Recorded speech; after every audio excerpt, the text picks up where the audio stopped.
जय मसीह की प्रिय भाई और बहनों, स्वागत है आज एक नए वीडियो में। तो इस वीडियो में हम पास्टर अजय जी के साथ में कुछ बातचीत करेंगे और कुछ सवालों के जवाब को इनसे जानेंगे जो हर एक मसीहियों के दिल में रहता है और बहुत सारे लोगों को इन सारे सवालों के जवाब पता नहीं है।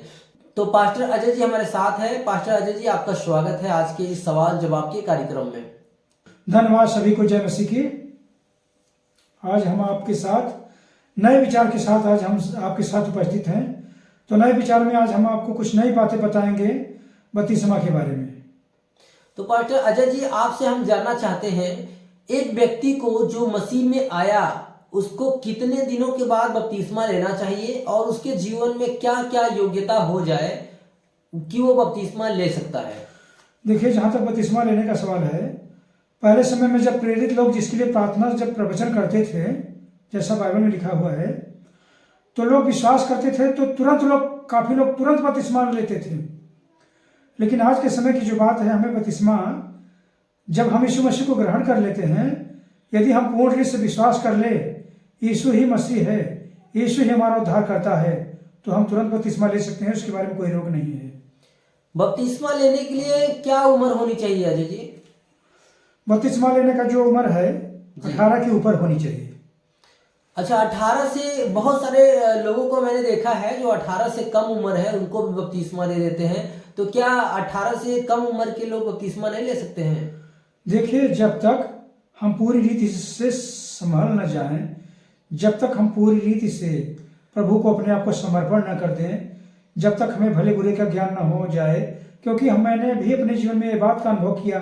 कुछ लोग उतावली में बहुत अच्छी रीति से बपतिस्मा लिए, क्योंकि हमारे सामने कई लोग उतावली में बपतिस्मा ले लिए। लेना तो बहुत ही आसान है, पर उसको निभाना, उस पर चलना बहुत कठिन है। इसके कहीं ना कहीं जिम्मेदार पासवान लोग भी हैं, क्योंकि जो बपतिस्मा देते हैं तो पहले उनको पूरी रीति से उनको पढ़ाएं, सिखाएं, बपतिस्मा क्या है इसके बारे में बताएं।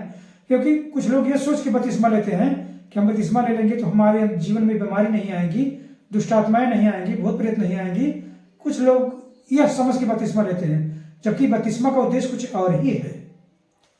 तो पास्टर अजय जी, आपसे हम ये जानना चाहते हैं कि जो बपतिस्मा लेते हैं हम, तो बाइबल में पिता पुत्र पवित्र आत्मा के नाम से एक जगह पे लिखा है बपतिस्मा लेने के लिए, और कई जगह पे लिखा है यीशु मसीह के नाम में, यीशु मसीह के नाम से। तो इन शब्दों में हम किस तरीके से, किस नाम से बपतिस्मा लें जो बपतिस्मा सही होगा? जो यीशु के नाम में और पिता पुत्र पवित्र आत्मा के नाम में, मतलब एक ही हुआ, पिता पुत्र पवित्र आत्मा। तो हमें कौन सा बपतिस्मा लेना है, यीशु के नाम में या पिता पुत्र पवित्र आत्मा के नाम में? पिता पुत्र पवित्र आत्मा के नाम में।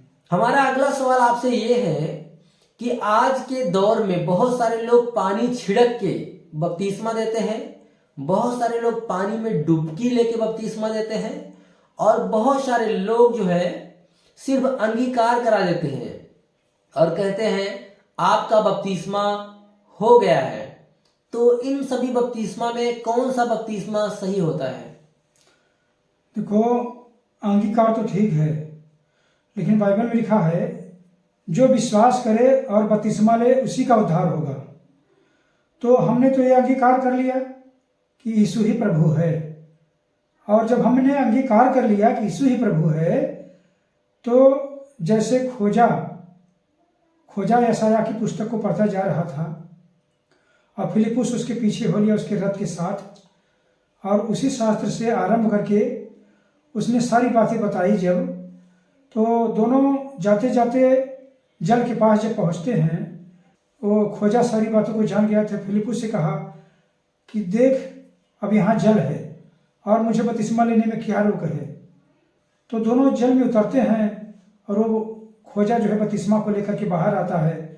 तो अंगीकार हम करते हैं तो हमें बपतिस्मा भी लेना चाहिए। अंगीकार और बपतिस्मा दोनों जरूरी है। लेकिन बहुत सारे लोगों को हमने देखा है कि रोमियो 10 अध्याय के वचन से वो बोलते हैं कि हम अंगीकार कर लिए हैं कि यीशु मसीह हमारे लिए मारे गए, गाड़े गए, और मृतकों में से हमें धर्मी बनाने के लिए तीसरे दिन जीवित हो गए। हम ये अंगीकार कर लिए तो बपतिस्मा लेना कोई जरूरी नहीं है, ऐसा बहुत सारे लोग मानते हैं। इस विषय पे आपकी क्या राय है? ये विषय पर हमें यही कहना चाहते हैं, केवल एक ही वचन को लेकर के कोई बात को सिद्ध कर देना ये अच्छी बात नहीं है। जैसे मत्ती 28:18 क्या कहता है, प्रेरितों के काम में जो खोजा और फिलिप्पुस के बारे में हम देखते हैं, उसको भी हमें देखना है। किसी एक वचन को लेकर के हम सारी बातों को सिद्ध कर दें, तो ऐसा नहीं होना चाहिए। कोई व्यक्ति अगर छिड़काव का बपतिस्मा लिया है और वो व्यक्ति प्रभु यीशु मसीह को जाना और कह रहा है कि पिता पुत्र का बपतिस्मा हमें लेना है, और बाइबल में लिखा है बपतिस्मा एक ही है, तो क्या हम उसको पिता पुत्र पवित्र आत्मा के नाम से दोबारा बपतिस्मा दे सकते हैं कि नहीं दे सकते हैं? जैसे हम लोग जब संसारिक में थे तो संसार में भी लोग कहते हैं, क्योंकि मैंने एक बार गढ़वा घाट गया, वहाँ से मैंने गुरु मंत्र लिया था संसारिक में जब था। उसके बाद गया निरंकारी में सत्संग किया, वहाँ भी ज्ञान लिया। तो कुछ लोग ये संसार में ये कहते थे कि गुरु करे 10 पाँचा, जब तक गुरु मिले नहीं साचा। तो कहने का मतलब हमें जो बाइबल के अनुसार बपतिस्मा है उसी को लेना है। जैसे कोई छिड़काव का बपतिस्मा देता है तो बाइबल में कहीं छिड़काव का बपतिस्मा है ही नहीं। बाइबल में जो भी बपतिस्मा है डुबकी है, हम यीशु मसीह के साथ जो गाड़े जाते हैं, तो ये बपतिस्मा सही है, क्योंकि बाइबल में कहीं छिड़काव का बपतिस्मा है ही नहीं। तो हमें ये देखना है, कोई हमें कोई बात बता रहा है तो क्या ये बाइबल से संबंधित है या बाइबल के बाहर है। कुछ लोग भविष्यवाणी करते हैं कि प्रभु इस सन में आने वाला है या उस सन में आने वाला है। तो जो हमें बाइबल, जब हम बाइबल नहीं पढ़ेंगे तो हम भटक जाएंगे। अगर बाइबल पढ़ेंगे तो सारा वचन हमको ज्ञान होगा, तो हमें कोई भटका नहीं पाएगा। जैसे बहुत सारे लोग का कहना है कि बपतिस्मा एक ही है, वचन में लिखा है विश्वास एक ही है, परमेश्वर एक ही है, बपतिस्मा एक ही है, और उसने छिड़काव का बपतिस्मा ले लिया, तो क्या वो पिता पुत्र पवित्र आत्मा के नाम से बपतिस्मा ले सकता है फिर से? वो दोबारा बपतिस्मा वो ले सकता है। क्यों ले सकता है? कि उसको सही रीति से बपतिस्मा नहीं दिया गया, क्योंकि उसको सही संगति नहीं मिली। यदि वो बाइबल पढ़ता है, यदि वो अपने अंदर महसूस करता है कि नहीं ये चीज़ मेरे जीवन में सही नहीं है, तो फिर से अपने आप को बदल सकता है। अच्छा, कहने का मतलब ये हो गया कि जो उसने छिड़काव का बपतिस्मा लिया था, असल में वो बपतिस्मा नहीं था। जब वो पिता पुत्र पवित्र आत्मा के नाम से बपतिस्मा ले रहा है तो वो उसका पहला ही बपतिस्मा है, दूसरा तीसरा बपतिस्मा नहीं है। ये यही मतलब है। यही मतलब, क्योंकि बाइबल में कहते बपतिस्मा एक है, विश्वास एक है, ईश्वर एक है। जी जी जी। तो यहाँ ईश्वर के वचन को तोड़ मड़ोड़ करके लोग पेश कर रहे हैं, तमाम प्रकार के लोग भ्रम फैला रहे हैं।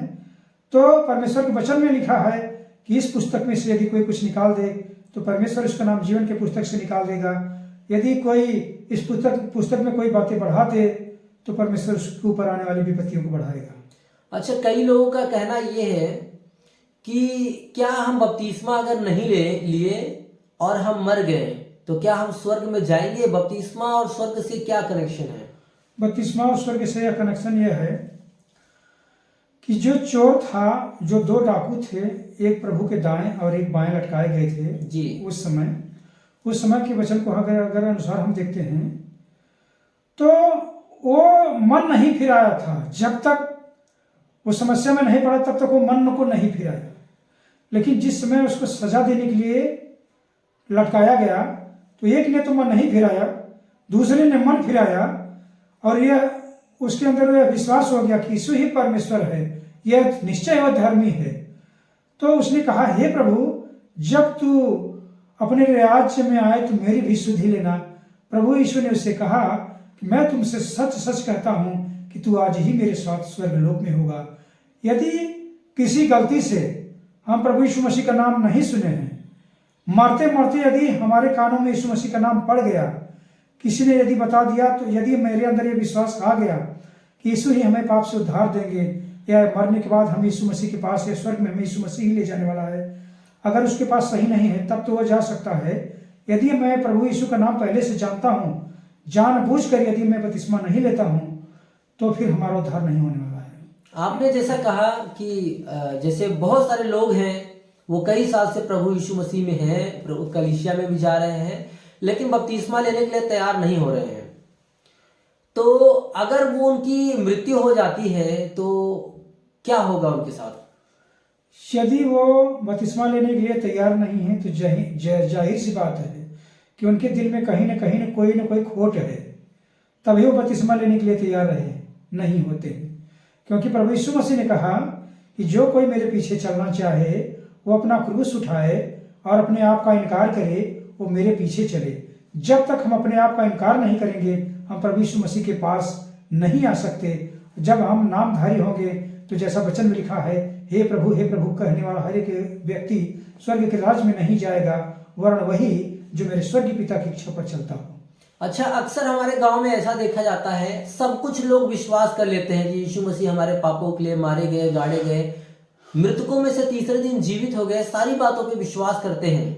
लेकिन जब बपतिस्मा की बात आती है तो कहते हैं अभी बेटी की शादी करना है, उसमें बहुत सारे काम करने पड़ेंगे, और फिर कहते हैं बेटे की शादी करना है, या फिर वो कहते हैं हमारी कुछ मनौती है उसको हम पूरा कर लेंगे, उसके बाद बपतिस्मा लेंगे ताकि कोई हमें फिर से दुनिया के कामों में शामिल ना होना पड़े।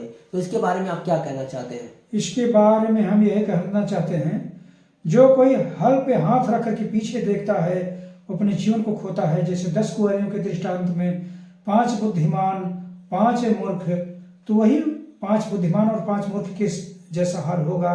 न हम इधर के होंगे ना उधर के होंगे।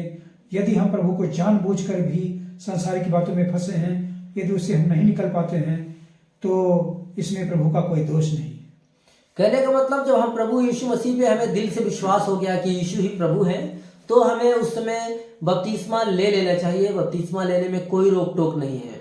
कोई रोक टोक नहीं है। हमारा नाथ रिश्तेदार पड़ोसी गांव हमें छोड़ता है तो छोड़ता है, लेकिन हमें प्रभु को नहीं छोड़ना है, क्योंकि प्रभु ही हमें जीवन देने वाला है। क्योंकि ना तो हमारा पड़ोसी हमें जीवन देगा, ना तो हमारे रिश्तेदार हमको जीवन देंगे, ना तो हमारे माता पिता भाई बहन को हमको जीवन देंगे। क्योंकि परमेश्वर का वचन कहता है कि जो मुझसे अधिक अपने परिवार को प्रिय जानता है वो मेरे योग्य नहीं। एक सवाल और है जो लोगों के मन में बना रहता है कि कोई व्यक्ति अगर बपतिस्मा ले लिया है, प्रभु की राहों पे चल रहा है, और बाद में वो प्रभु की राहों से भटक जाता है, तो उसके लिए क्या उपाय है?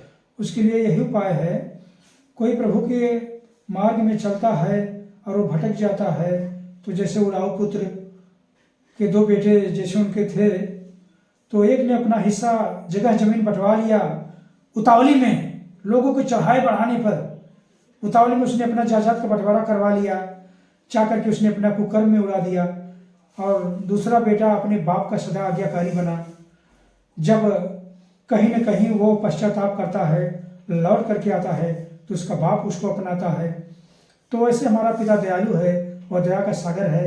अगर एक बार हम मार्ग भटक जाते हैं, अगर फिर से हम प्रभु के पास अगर अपने पश्चाताप करके आते हैं, तो निश्चय परमेश्वर हमको अपना लेगा, क्योंकि वह दया का सागर है। तो प्रिय भाई और बहनों, जैसा कि बपतिस्मा से संबंधित सवालों के जवाब में आपने सुना कि कोई व्यक्ति यदि 18 साल का है तो वो बपतिस्मा ले सकता है। तो पास्टर जी, एक और मैं अंतिम सवाल आपसे पूछना चाहता हूँ। यदि कोई 18 साल से कम उम्र का कोई है और वो उसको पूर्ण विश्वास है कि मैं यीशु मसीह की राहों पे चलूंगा, यीशु मसीह की बातों को मानूंगा, जैसे वो 15 साल का है, चूंकि इसमें 15 साल के भी बच्चे जो है काफ़ी मेच्योर हो जाते हैं। फिलहाल गवर्नमेंट के तरीके से 18 साल देखा जाता है। तो अगर वो 15 साल का है, उसके दिल में पूर्ण विश्वास है, वो अपने विश्वास को व्यक्त कर रहा है, तो क्या कोई प्रभु के दास उसको बपतिस्मा दे सकते हैं? तो उसके लिए जहाँ तक हम यह कहना चाहेंगे कि बाइबल में कोई उम्र का तो कोई बात किया गया नहीं है। जैसा लिखा गया है कि जहाँ जहाँ पर लोग विश्वास किए, अपने परिवार समेत घराने समेत बपतिस्मा लिए हैं। तो कोशिश यह है कि छोटे बच्चों को, तो यदि कोई 15 साल या 15 साल के ऊपर 18 साल, जिसके अंदर संपूर्ण विश्वास है कि यीशु ही प्रभु है और हम बपतिस्मा लेना चाहते हैं, जिसके पास लगन हो और जो प्रभु में आगे बढ़ना चाहता है, तो उसको हमें बपतिस्मा के बारे में सारी बातें बता करके उसको हमें बपतिस्मा दे देना चाहिए। आपसे हम ये जानना चाहते हैं, यदि कोई व्यक्ति प्रभु यीशु मसीह की बातों को कह रहा है, मैं मानता हूँ सब कुछ है, ठीक है, लेकिन वो नशा कर रहा है और वो यीशु मसीह के बलिदान के ऊपर विश्वास कर रहा है, नशा नहीं छोड़ रहा है और बपतिस्मा लेना चाह रहा है, उसके लिए आप क्या कहना चाहेंगे?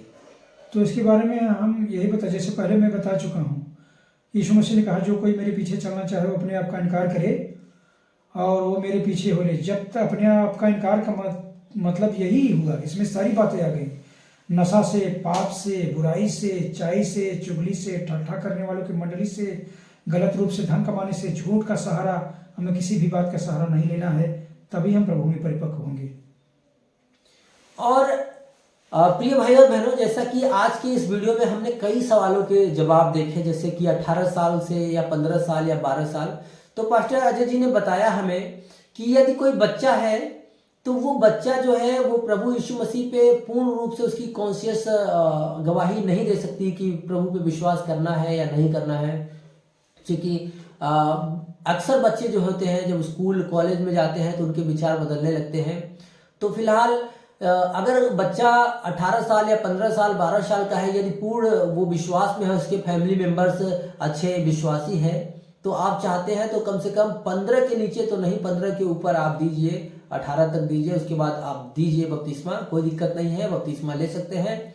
बहुत सारे लोग बच्चों को बपतिस्मा दे देते हैं, लेकिन बाइबल में ऐसा कहीं नहीं लिखा गया है कि छोटे बच्चों को बपतिस्मा दिया गया।